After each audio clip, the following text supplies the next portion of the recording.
Ghana's coronavirus cases has risen to 16, and all of the 5 newly reported cases were in the Greater Accra region. Now, whilst 2 were imported cases, 3 of the patients had no history of travel. What we know is that experts are warning a community infection will have consequences for the nation. There's also evidence of a possible community spread of the virus. My colleague Fred Smith will join us with the details, but this afternoon will still remain very heavily on coronavirus. We will bring you an interview we had with the health minister, who says we are in dangerous times and is warning all of us to take the necessary precautions. Now, news just in this afternoon is from the West African Examination Council. If you recall, President Akufo-Addo indicated that schools should shut down. But the BEC student and the senior high school students who are in their final years were supposed to stay back at home at school to study towards the West African Examination Council and the BECE. This afternoon, we're getting correspondence from the West African Examination Council that says suspending the WASSCE 2020. It says suspension of WASSCE 2020 timetable. And I read for you details of that statement that I have with me here right now. It says our memorandum referenced, and it gives you the reference number dated March the 19th, 2020. On the above mentioned refers the negative impact of the novel and deadly COVID-19 pandemic and the subsequent protocols put in place by government of member countries to prevent the spread of the disease have serious implications for the conduct of WASSCE for school candidate 2020 as agreed by the national offices. Please note that the proposal from the Secretariat on the need to reschedule WASSCE 2020 was approved by the chairman of the council. Consequently, the registrar hereby directs that 1. The WASSCE 2020 timetable be suspended until further notice. 2. The conduct of WASSCE 2020 be put on hold until further notice. And 3. Directives 1 and 2 will be reviewed when the health situation improves. Essentially, this is an indefinite suspension. It's an indefinite suspension of the WASSCE timetable. It says, kindly note the information for further action and communicates the directives to the Ministry of Education and the general public in your country. Now, this is coming from the West African Examination Council inter-office memorandum. It is signed by E.K. Myers. He's acting head of IED for the registrar. So that's the latest information coming in to us right now. And like I indicated to you, 16 is the number right now. 16 is the number. We were at 11 yesterday. In fact, we started yesterday with 9. Already we thought that we had 7 until President Akufo-Addo spoke and indicated that there were 9 cases. By afternoon, we had risen to 11. Well, less than 24 hours on, we are at 16.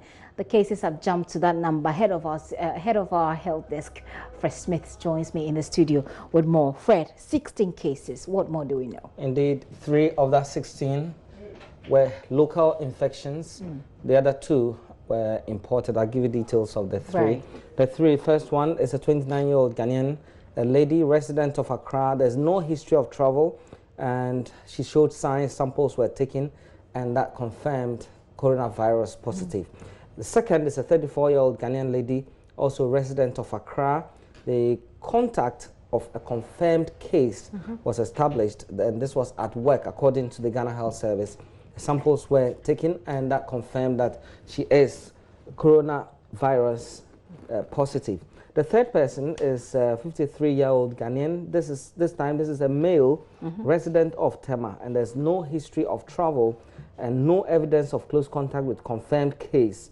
The sample confirmed positive in the laboratory result, and this case of the 53-year-old is very worrying because there's no indication that he's come in contact with anybody who is infected, and so possibly someone carrying this and not knowing that they are carrying it and still spreading it around.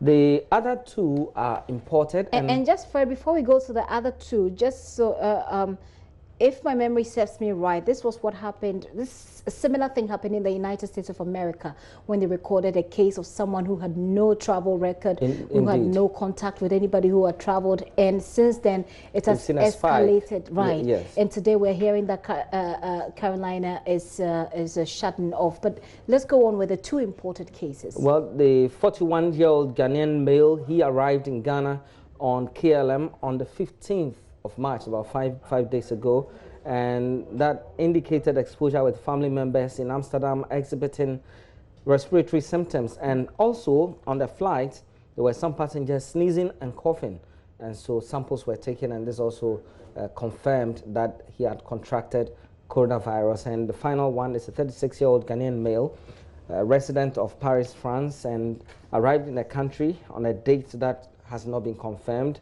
and there was no evidence of contact with an infected person, and this also tested positive for coronavirus. 16 in all, no deaths, and everybody is under treatment, and we understand that they are all stable. All right. Well, Fred, this afternoon we're hearing some news also from the health ministry. We've had the health minister himself speak about what's going to happen or what to expect. The possibility of a spread because of these cases we've had. And if you recall, there's another one in Kumasi where we were told there's no travel history, possibly another local infection, which we've not been briefed on yet. Right. So and community transmissions is one of the things that the health experts feared the most. Indeed, because the spread is faster, and so you get to hear today 16, tomorrow you could hear a huge jump in that figure, and then another huge jump. And that's how we saw China had its cases grow. We also saw Italy had its cases grow, and now in other parts of Europe and in America. And so this is very difficult times for us. We were told by the information minister, the experts have advised government that the next 2 weeks is going to be crucial because we've already recorded cases, and those people may have been in contact with others. Already, the contact tracing has gone very wide, and they are counting in excess of 600 people that they are tracing. No one knows who those 600 would have also been in contact with. That would have been a much larger number.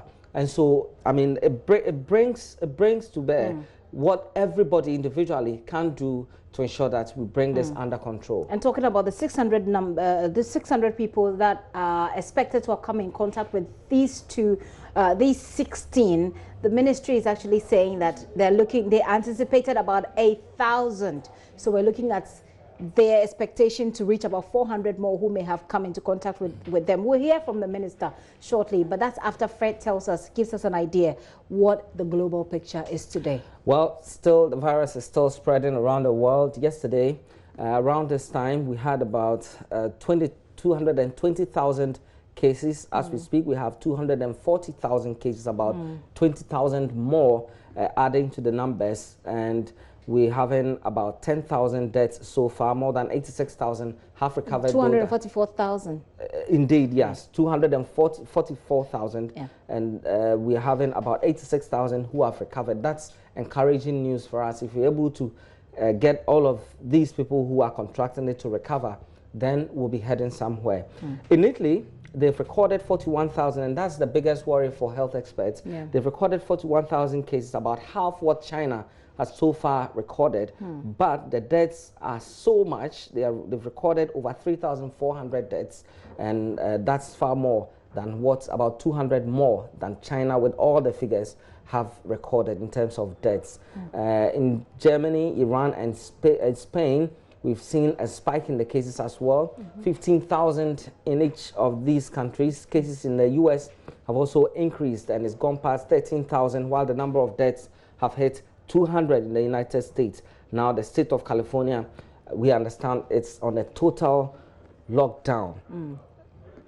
Right, so that's it about the global highlights. So before we wrap up the show, you see the Johns Hopkins University's updated platform there. We'll take you through it. We'll look at, as we do usually, we'll look at the countries, and then we'll look at the records over the period. But I wanted to, you have something more for us, Fred? Yes, indeed. We're getting news that 8 of the 16 who have contracted these in Ghana have recovered. Is this confirmed? No official confirmation of this yet, but we've seen some websites announcing this. It will be interesting to see how the Johns Hopkins website also captures that, because they take their reporting directly from the WHO, and that makes it one of the most credible sites to visit. And so, I mean, if we can get... We can go ahead and listen to the minister, the health minister, and then when we come back, we'll look through the figures, we'll look through the countries and find out what they've reported about Ghana. Perhaps at that time they would have updated it